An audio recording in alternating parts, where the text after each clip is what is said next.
오늘은 로마서 8장 1절로 14절의 말씀을 중심으로 before, after, 즉 전과 후를 좀 비교해보는 그런 시간을 가지려고 합니다.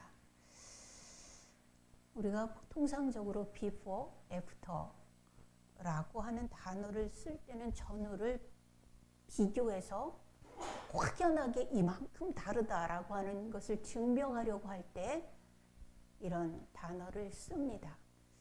영어를 쓰려고 쓴 거는 아니고 설교 제목을 전후 그러면 재미가 없어서 그래서 before, after로 썼습니다. 양해하시기 바랍니다. 로마서 8장을 중심으로 해서 예수님이 구속사역, 죄를 다 지고 씻어내시고 부활해서 의로 딱 옷 입히신 그 구속사역 후에 하나님의 자녀들에게 나타난 전후의 그 은혜를 비교해보는 시간이다. 이렇게 생각하시면 되겠습니다. 자, 성도라는 그런 말들을 우리가 단어들을 쓰는데 성도가 누구냐? 성도라고 이름 명명할 때는 예수님을 자신의 구주와 주님으로 영접해서 하나님의 자녀가 된 사람들, 그들을 모아놓았을 때 성도, 무리도자죠. 거룩하게 구별을 해서 모아놓은 그 무리들을 우리는 성도라고 이야기를 합니다. 예수님을 영접하고 나면 우리는 얼굴은 전혀 변화가 없어요. 늘 얘기하지만 예수님을 영접해도 몸무게에 전혀 변화가 없어요. 따로 다이어트 할 필요 없다고 늘 말씀을 하죠. 전혀 변화가 없지만 그러나 영으로는 전혀 다른 생명체가 됩니다. 요한은 우리에게 아주 강조해서 예수님과 우리와의 관계, 예수님을 영접하면 우리가 어떻게 되는지를 막 다짐하면서 이렇게 얘기했어요. 내가 진실로 너희에게 이르노니 내 말을 듣고 또 나 보내신 이를 믿으면 믿는 자는 영생을 얻었고 심판에 이르지 아니하나니 사망에서 생명으로 옮겼느니라. 이렇게 얘기합니다. 영생을 얻었고 심판에 이르지 아니하나니 사망에서 생명으로 이미 옮겨졌다. 예수님 영접하는 순간 이미 확 전혀 다른 생명체로 거듭났다라고 요한은 그렇게 우리에게 알려줍니다. 여러분, 세상은 다 변하지요. 다 변하는데 세상 끝날까지 1.1획도 변하지 않는 것이 하나님의 말씀 성경입니다. 성경은 그렇게 얘기를 하는 거예요. 예수님을 영접하면 이미 영생을 가졌고 충만하게 이미 훌로 장착이 되었고, 그리고 육신의 생명이 끝나는 그 순간에 지옥 가는 그런 심판은 받지 않는다. 육신의 생명이 끝나는 순간 우리 모두에게 다 있어요. 그 순간에 지옥 가느냐 천국 가는 거는 순식간에 결정이 나는 거거든요. 그때 지옥 가는 심판에서 이미 벗어났다. 그리고 사망에서 생명으로 옮겨졌다. 이렇게 이야기합니다. 그런데 예수님을 구주로 영접했어도 예수님으로 인해서 가지는 영적인 권세와 생명의 완전한 변화를 느끼지도 못하고 그 권세를 누리지도 못하고 늘 실패하고 늘 좌절하고 늘 원망하고 나만 안 되고 다른 사람들만 잘 되는 것 같아서 오기 부리고 이런 삶을 사는 이유가 뭘까요, 여러분? 우리는 이미 영생을 얻었고 심판에는 이르지 않을 거고 사망에서 생명으로 옮겨졌어요. 그거는 아주 진짜 천군 만마를 얻은 것처럼 늘 어깨를 쫙 펼 수 있을 만한 영적인 권세예요. 근데 우리는 그것을 누리지도 못하고 그것을 즐기지도 못해요. 그리고 늘 실망하고 좌절하고 원망하고 불평하고 배 아파하고 나만 안 되는 것 같아서 괜히 객기 부리고 이런 삶을 사는 이유가 뭐죠? 왜 그렇죠? 그는 아직도 예수님을 영접했지만 나는 영적으로 완전히 다른 생명체가 됐는데도 불구하고 육신을 따르는 삶을 열심히 습관대로 살기 때문에 그렇습니다. 안 믿을 때처럼 똑같이 살아요. 예수님 믿기 전과 예수님 영접하기 전과 예수님을 영접한 후에 나의 삶을 한번 비교해 보세요. 나의 생각을 한번 따져 보세요. 내가 뭔가를 결정할 때 그 기준이 달라졌는가 한번 생각해 보세요. 늘 똑같다. 그러면 이 권세를 누리지도 못하고 늘 영적으로 징징대는, 육과 더불어 영도 징징대는 그런 삶을 살아가게 된다는 말이에요. 자, 오늘 본문 5절부터 9절을 한번 다시 볼게요. 5절부터 9절 같이 한번 읽어봐요. 시작. 육신을 따르는 자는 육의 일을, 영에 따르는 자는 영의 일을 생각하나니 육신의 생각은 사망이요 영의 생각은 생명과 평안이니라. 육신의 생각은 하나님과 원수가 되나니 이는 하나님의 법에 굴복하지 아니할 뿐 아니라 할 수도 없음이라. 육신에 있는 자들은 하나님을 기쁘시게 할 수 없느니라.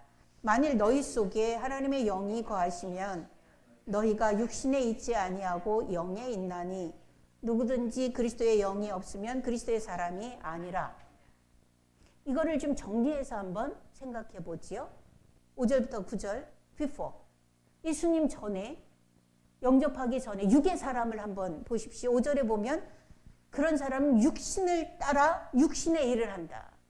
영은 없는 자처럼 그저 그냥 육신을 따라 육의 일을 한다. 그리고 6절 육신의 생각을 해서 늘 사망에 이르는, 실패에 이르는, 좌절에 이르는 그런 것만 이상하게 참 그렇게 쪽집게로 찝어도 그렇게 찝을까? 하는 일마다 안 돼. 왜 나만 이래?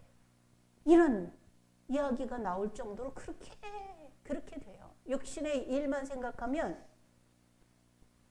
꼭 망한 일만 짚는다니까요. 7절 육신의 생각만 해서 늘 하나님과 원수가 돼요. 하나님하고 마음이 안 맞아.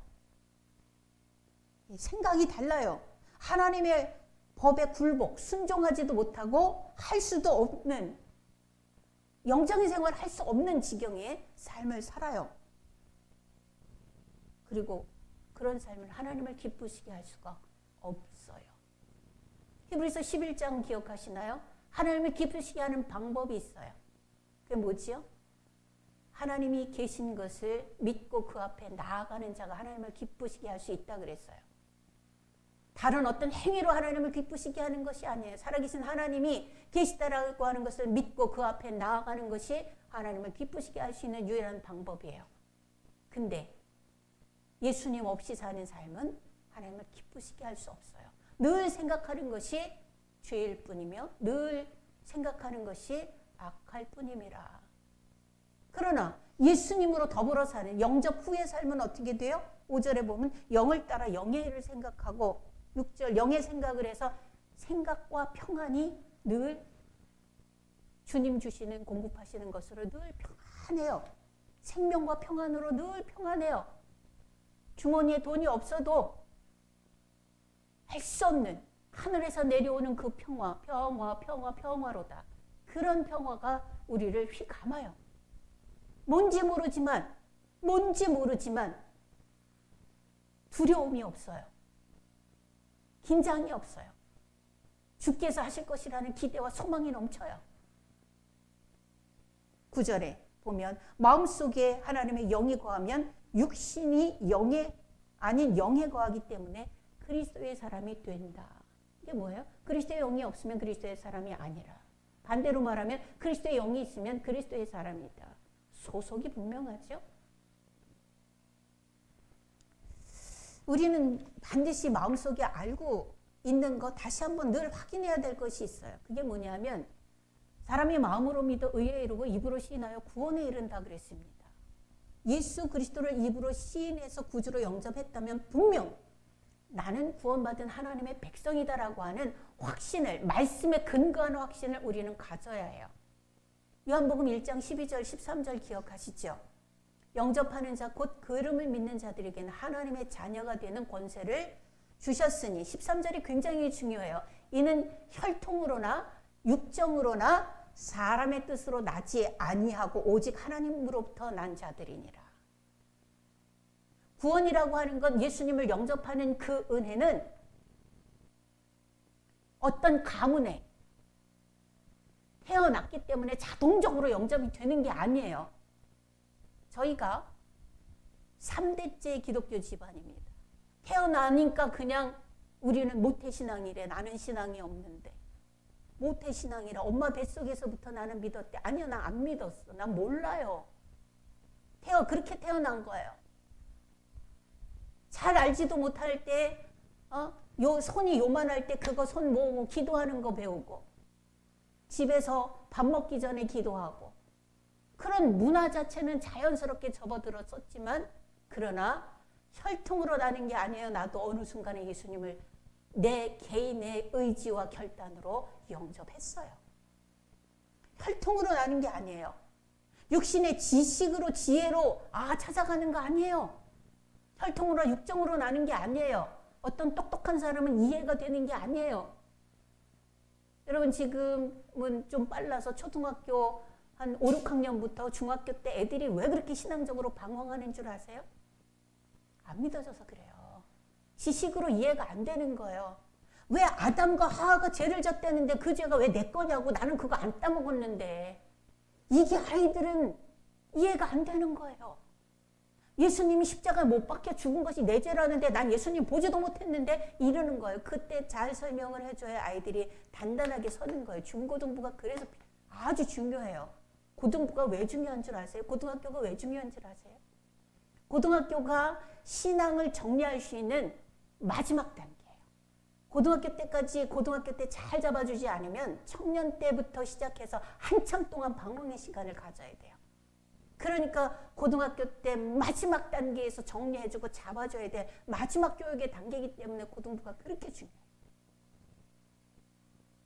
초등학교 5, 6학년, 중학교 1, 2, 3학년은 정말로 철학적으로 설명을 하되 어렵지 않게 아이들이 잘 이해할 수 있도록 아이들의 수준에 맞춰서 설명을 잘 해줘야 돼요. 중학교 아이들을 가르치려면 정말 책도 많이 읽어야 되고요. 아이들이 이해를 못하기 때문에 그 모든 것들을 다 대답할 준비를 하고 있어야 돼요. 하나님은 얘기해요. 이거는 혈통으로나 육정으로나 사람의 뜻으로 난 것이 아니다. 오직 하나님께로부터 난 것이다. 예수님, 여러분들은 마음에 믿고 입으로 시인하여 예수님을 나의 구주로 영접하신 분들이에요. 다. 그렇다면 하나님으로부터 난 사람들이에요. 1.1획도 변함이 없는 성경이 그렇게 써 있다니까요. 너는 하나님으로부터 난 자들이다. 그러니 우리가 가져야 할 확신은 이것이에요. 우리 오늘 로마서 8장 1절 2절 다시 읽어요. 시작. 그러므로 이제 그리스도 안에 있는 자들에게는 결코 정죄함이 없나니 이는 그리스도 안에 있는 생명의 성령의 법이 죄와 사망의 법에서 너를 해방하였습니다. 다시 한번 읽습니다. 시작. 그러므로 이제 그리스도 예수 안에 있는 자들에게는 결코 정죄함이 없나니 이는 그리스도 예수 안에 있는 생명의 성령의 법이 죄와 사망의 법에서 너를 해방하였습니다. 아멘. 여러분, 우리는 이 확신을 늘 가지고 있어야 돼요. 그리스도 예수 안에 있는 자들에게는 결코 정죄함이 없나니 그리스도 예수 안에 있는 생명의 성령의 법이 죄와 사망의 법에서 너를 뭐했다? 해방했다. 나는 해방받은 자야. 생명의 성령의 법이 나를 인도하고 있고 죄와 사망의 법은 나에게서 힘을 못 쓴다. 떠나간다. 왜? 나는 예수 그리스도 안에 있기 때문이다. 라고 하는 거예요. 그 확신이 없으면요, 우리는요, 늘 아주 귀한 자리에서 징징거리는 사람과 같아요. 여러분, 거지와 왕자라는 영국의 소설을 아시는지 모르겠어요. 왕자는 왕에서 모든 걸 다 누려요. 아기 때부터 왕이 될 사람으로 길리워졌어요. 예의도 모든 귀한 것들을 다 가치 있게 누릴 줄 알아요. 근데 바깥 세상이 너무 궁금해. 그래서 개구멍을 가지고 슬쩍 밖으로 나와봤는데 세상이 너무 막 신천지 같은 거예요. 막 오합지졸 악다구니를 치고 사는 것 너무 재밌어. 여기 살고 싶어. 근데 우연히 자기와 똑같은 거지 아이를 만나요. 그래서 둘이 타협을 하지요. 야, 나는 왕자인데 네가 지금 이 구멍으로 가서 네가 왕자하고 있어. 나는 여기서 거지 행세를 하면서 이걸 좀 누려보겠다. 이렇게 해서 둘이 바꿔요. 그런데 이 왕자인 거지는 나와서 뭐든지 재밌어. 뭐든지 즐거워. 그런데 거지가 왕이 된 그 아이는 들어가서 신하들과 함께 식탁이 차려졌어요. 밥을 먹는데 영국은 그렇잖아요. 맨 처음에 이만한 볼에 물이 나와요. 뭐 하라는 물이에요? 손 닦으라는 물이에요. 손 닦으라는 물이에요. 왜? 집어먹을 것도 있고. 그 예절과 이런 것들이 아주 뭐 대단한 그 수준 높은 그 자리에 있는 영국 아닙니까? 신사의 나라 아니에요? 그러니까 손을 닦아야 되는데 이 거지가 뭔지 모르니까 물이 깨끗한 물이 나오니까 그걸 집어서 벌컥벌컥 마시는 거예요. 그러니까 신하들이 당황해서 어쩔 줄 모르다가 왕자가 먹는데 어떡할 거예요? 자기들도 벌컥벌컥 먹어야지. 이런 정말 있을 수 없는 일들을 만들어 놓는 거예요. 왕의 자리에 갖다 놔도 귀빈의 자리에 갖다 놔도 그 자리를 누리지를 못해. 우리가 영적으로 이런 거예요. 그리스도 예수 안에 있는 자에게는 결코 정죄함이 없나니 예수 그리스도 안에 있는 생명의 성령의 법이 죄와 사망 입에서 너를 해방하였음이라. 이거를 확신을 갖지 못하고 그걸 누리지 못하면 이 거지인 아이가 왕자가 된 것처럼 그 지경의 영적 삶을 산다니까요. 그 지경의 성도의 삶을 살아요. 예. 맨날 일이 그냥 헷가닥 뒤집었다 전 뒤집는 것처럼 그렇게 뒤집히는 그런 인생을 살게 되는 겁니다. 오늘 본문의 14절도 그걸 다시 한번 강조를 해요. 우리 한번 같이 읽어봐요. 시작. 무릇 하나님의 영으로 인도함을 받는 사람은 곧 하나님의 아들이라. 아멘. 하나님의 영으로 인도함을 받으면 내가 지금 거짓골을 하고 있어도 나는 누구예요? 왕자예요. 나는 지금 어떠한 형편에 있을지라도 나는 어떤 사람이에요? 천국 백성이에요. 하나님이 나와 함께하는 하나님의 자녀예요. 나는 그리스도의 사람이에요. 그리스도의 영을 갖고 있기 때문에 성령이 인도함을 받는 그런 하나님의 백성이 되는 겁니다. 여러분 이게 팩트예요. 이게 사실이에요. 이게 진리예요. 이게 진실이에요. 여러분 스스로 속지 마시고 스스로 오류에 빠지지 마세요. 사실이에요. 내 형편이 어떤지 내가 어떤 상황에 있든지 이거는 변치 않는 사실이에요. 예수님을 영접했다면 그게 애프터예요. 왜 전에 예수님 만나기 전의 삶을 그대로 살면서 에고 지고 그렇게 하냔 말이죠. 변치 않는 진리와 지금 세상의 흐름, 나의 삶의 습관, 구습을 쫓는 행태 이런 것들이 충돌하는 가운데에서 우리의 영적인 권세를 왜곡시키면 안 됩니다. 예수님을 제대로 영접한 사람들, 예수님을 제대로 만난 사람들은 실제적으로 변화해요. 예, 실제적으로 변화합니다. 우리 그 예를 누가복음 19장의 삭개오를 한번 생각해 보십시다. 삭개오는요 유대인이었어요. 그런데 그는 세리장이었어요. 이건 무슨 얘기냐 하면 그는 하나님의 백성 유대인인데 로마의 하수인이 되었다라는 얘기예요. 유대인인데 세리장이라는 얘기는 하나님의 백성인데 포주가 됐다 이런 얘기랑 비슷한 얘기가 된 거예요. 하수인이 됐어요. 자, 그런데 우리 가만히 생각해 보세요. 유대인인 삭개오가 왜 로마의 하수인을 택했을까? 교회를 다니면서 왜 몸 파는 여인으로 계속 사는가?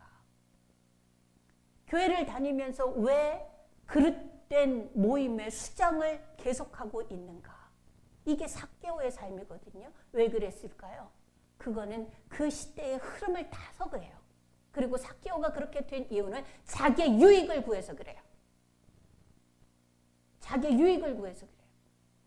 시대의 흐름을 타면 그렇게 되어져요. 왜? 로마가 그때는 대세였거든요. 그 당시 로마는 팩스 로마나 무슨 얘기예요? 로마는 세계로 통한다. 왜 바울이 로마의 복음을 전하려고 그렇게 애를 썼는데요? 자기가 가야 되는데 그 길은 막혀서 가지를 못하고, 그래서 로마서라고 하는 편지를 보내면서까지 로마의 복음을 전하려고 했던 이유가 뭔 줄 아세요? 로마에다 복음을 전해놓으면 세계의 모든 무역상들이 다 드나들기 때문에, 즉시 세계로 복음이 퍼져나갈 수 있기 때문에, 그래서 로마의 복음을 전하려고 그렇게 애를 썼던 거예요. 예. 삭개오는 그 로마의 하수인이 됐단 말이에요. 왜? 여러분 꼭 기억하셔야 돼요.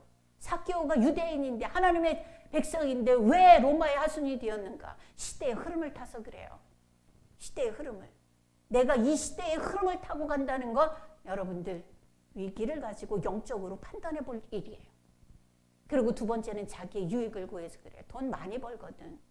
돈 안 벌고 싶은 사람 어디 있어요? 그러나 꼭 기억하세요. 돈이 많은 사람도 돈은 언제나 모자라. 언제나 모자라는 게 돈이에요. 돈이 많아서 남고 쳐져서 버리는 사람은 없어요.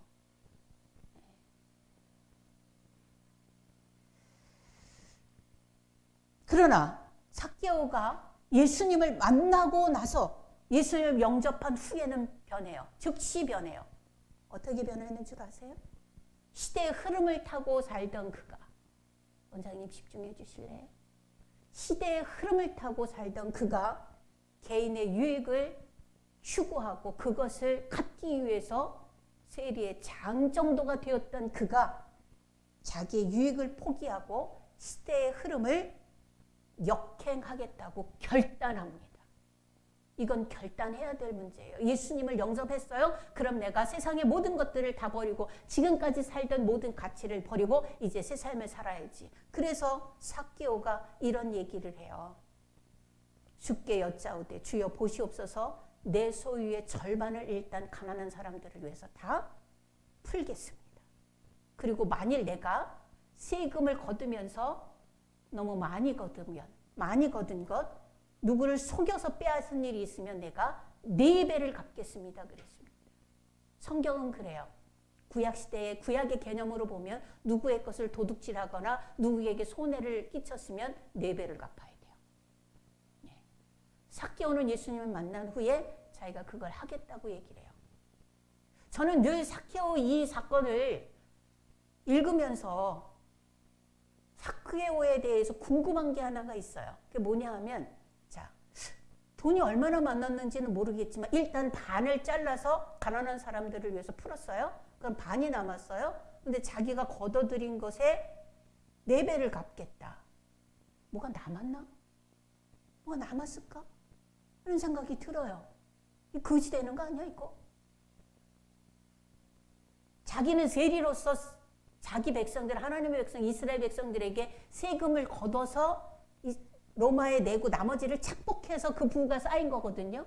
근데 그 부를 반은 일단 떼고 그 착복한 것 그거를 4배를 갚으면 뭐가 남냐고. 없을 것 같은데. 궁금한 거예요. 근데 예수님을 만나고 자기 집으로 모셔들어 영접한 삭개오는 그 자리에서 결단하는 거예요. 주님, 이제는 안 합니다. 내가 이 시대의 흐름이 아무리 로마가 힘을 가지고 이 전 세계를 다스리고 있어도 내가 하수인 그만하랍니다. 딱 결단했고, 그 다음에는 하나님의 법에 내가 저촉되는 것이 있었기 때문에 내가 하나님의 법에 저촉됨이 없이 내가 그 모든 것들을 풀어서 내가 자유함을 얻겠습니다. 이 결단을 한 거예요. 이게 예수님을 영접하기 전, before와 after의 차이예요. 또 한 예를 보죠. 사도행전을 주로 장식하고 있는 우리 바울을 한번 생각해 봅니다. 바울은 하나님을 잘 믿는 유대인이었고 바리새인이었습니다. 정말 잘 믿는 사람이었어요, 하나님을.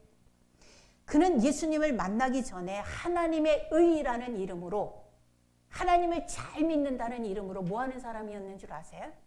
사람을 죽이는 사람이었어요. 사람을 죽였어요. 의의 이름으로 사람을 죽였어요. 사도행전 8장 3절에 보면 사울이 교회를 잔멸할 때 각 집에 들어가 남녀를 끌어다가 옥에 넘기니라. 잡아다가 죽치는 그런 일을 했던 사람이에요. 9장에도 보면 1, 2절에 사울이 주의 제자들에 대하여 여전히 위협과 살기가 등등하여 대제사장에게 가서 다메섹 여러 회당에 가져갈 공문을 청하니 이는 만일 그 도를 따르는 사람을 만나면 남녀를 막론하고 결박하여 예루살렘으로 잡아오려 함이라. 예수를 믿는다, 예수가 그리스도라고 얘기하는 사람만 있으면 잡아오는 거예요. 그 권세를 달라고 그랬어요. 그 권세를 가질 수 있는 자격이 있었어요. 그는 하나님의 의, 예수 그리스도라고 하는 그 구원자라고 떠들었던 그것이 마음에 들지 않아서 하나님의 의를 내세워서 사람을 죽이는 사람이었어요.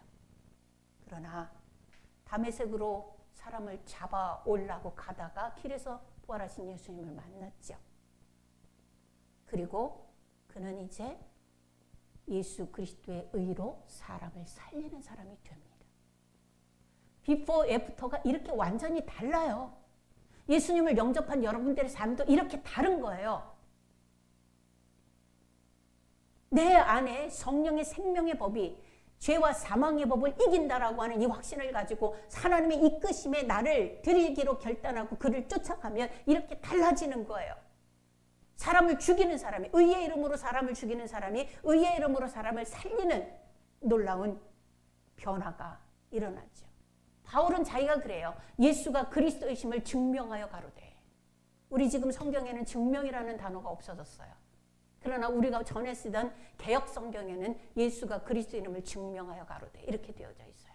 이 일을 위하여서 내가 달려갈 길과 주 예수께 받은 사명, 이 하나님의 은혜의 복음을 전하는 일을 마치려 하면 나의 생명을 조금 더 귀한 것으로 여기지 아니하노라. 이런 하나님 그리스도의 종 바울이 돼요. 그래서 바울은 늘 편지를 쓸 때마다 바울 서신을 보면 예수 그리스도의 종, 이 단어를 꼭 써요. 나는 종이다. 예수 그리스도를 믿는 사람들을, 예수를 그리스도로 믿는 사람들을 때려 죽이는 사람이었는데 이제는 내가 예수 그리스도의 종이다. 비포 애프터가 완전히 이렇게 달라요.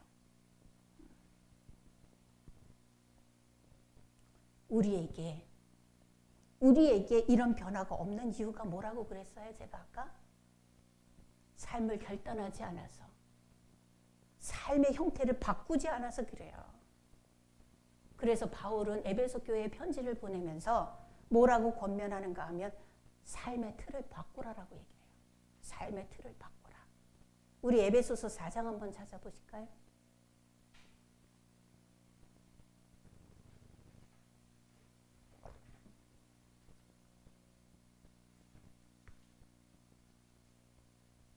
에베소서 4장 17절입니다.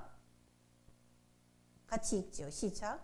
그러므로 내가 이것을 말하며 주 안에서 증언하노니 이제부터 너희는 이방인의 그 마음에 허망한 것으로 행함같이 행하지 말라.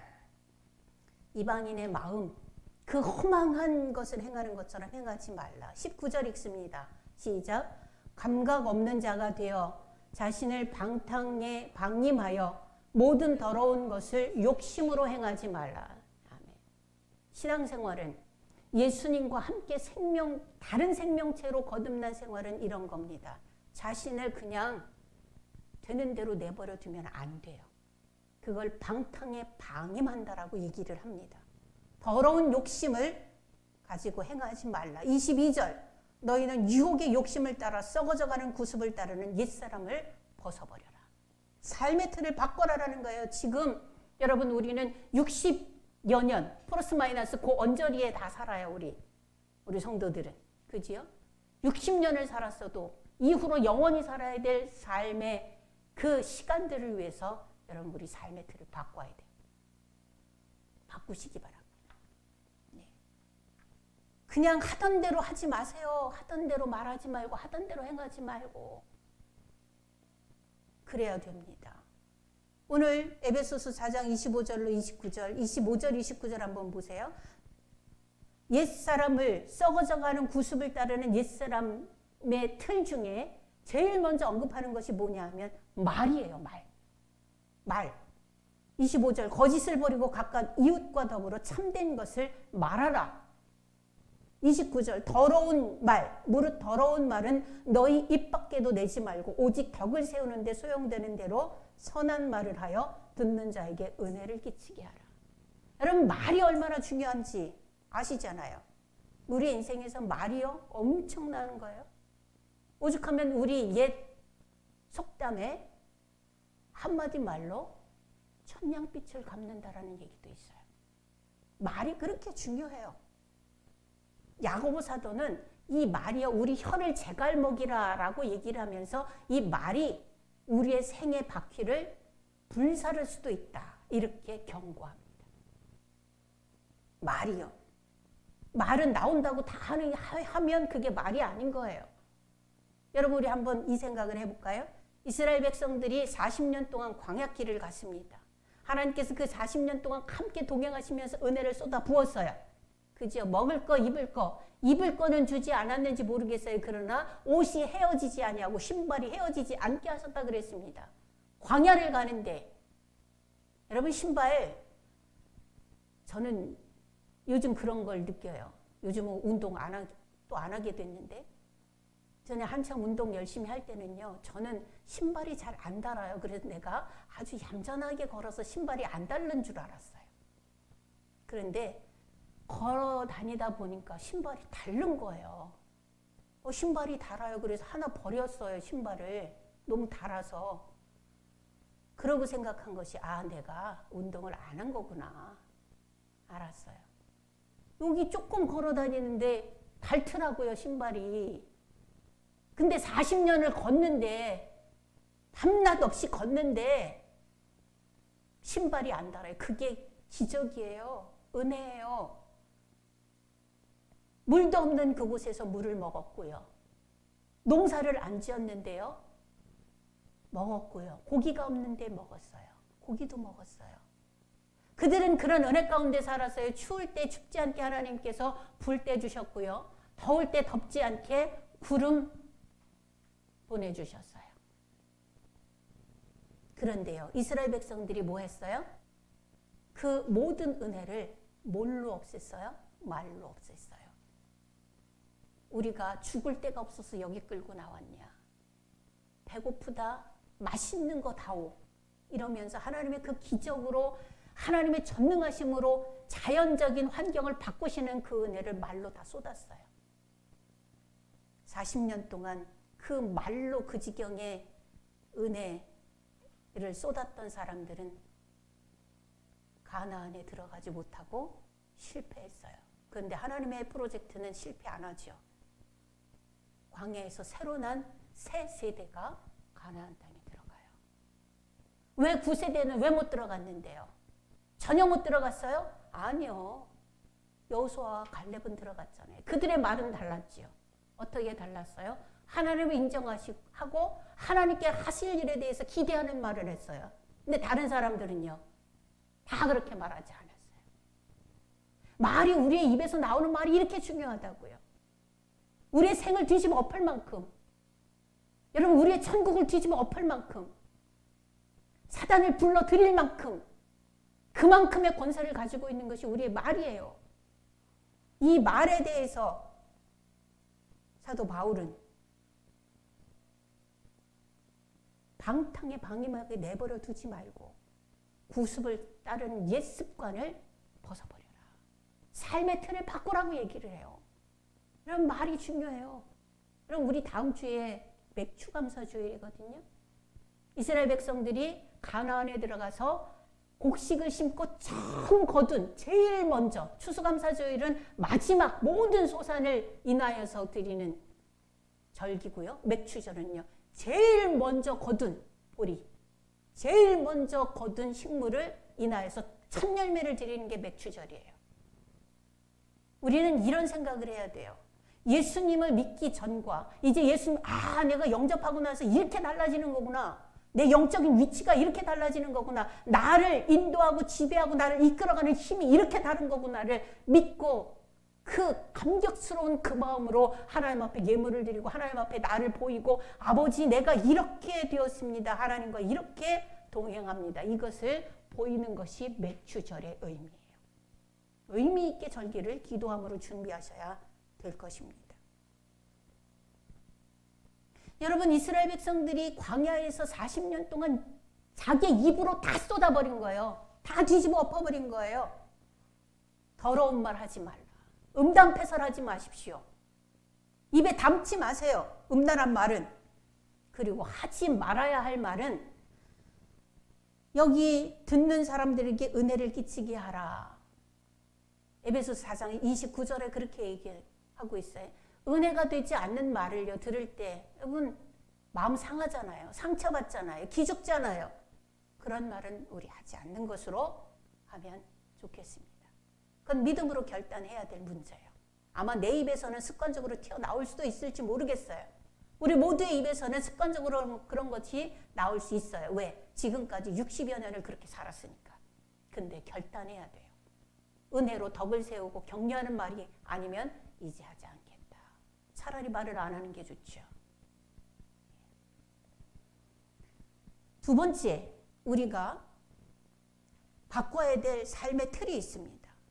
그거는 뭐냐면 26절부터 26, 27, 31절에 보면 분을 내어도 죄를 짓지 말며 해가 지도록 분을 품지 말고 마귀에게 틈을 주지 말라. 너희는 모든 악독과 노함과 분냄과 떠드는 것과 비방하는 것을 모든 악의와 함께 버려라. 이게 26, 27, 31절입니다. 여러분 분노 관리를 좀 잘하면 좋겠어요. 분노 관리. 분 안 낼 수 없어요. 예수님도 화냈어요. 예. 바리새인들의 외식을 보고 이 독사의 새끼들아 이렇게 욕도 하셨습니다. 그렇다고 욕을 마음 놓고 하면 안 되고요. 예. 분을 낼 수 있어요. 화 나지요. 왜 안 나요? 나지요. 화 나는 일 많아요.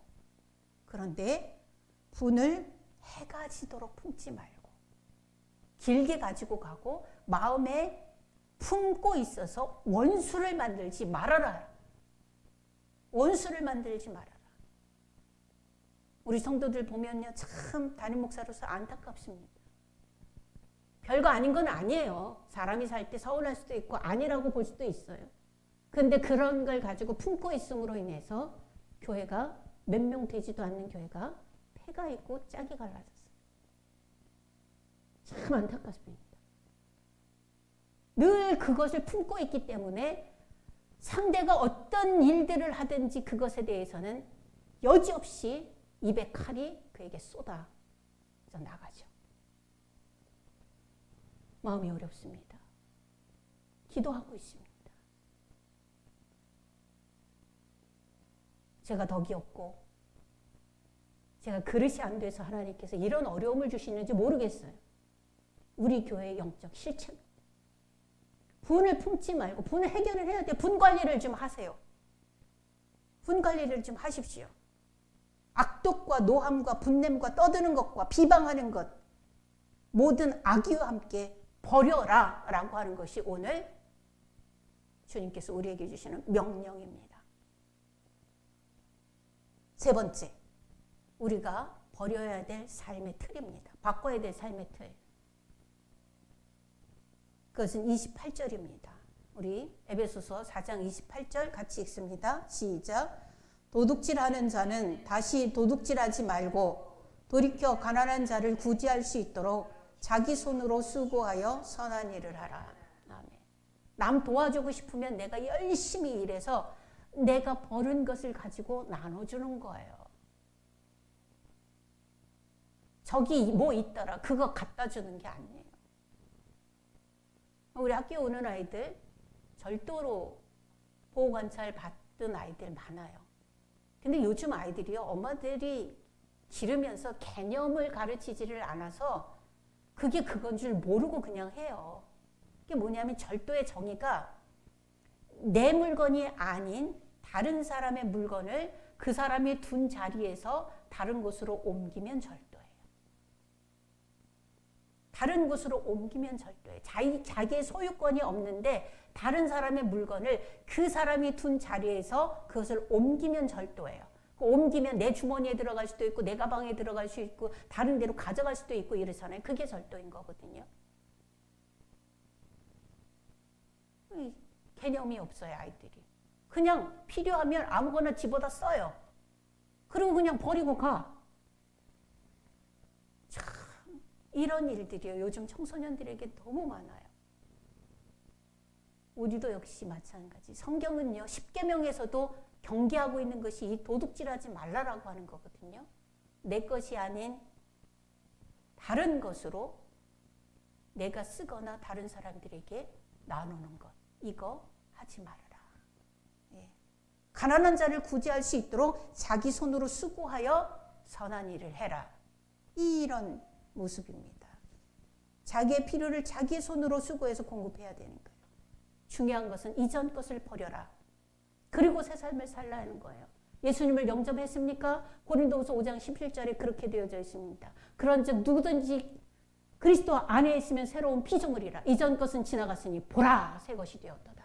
새 것이라고 말씀하십니다.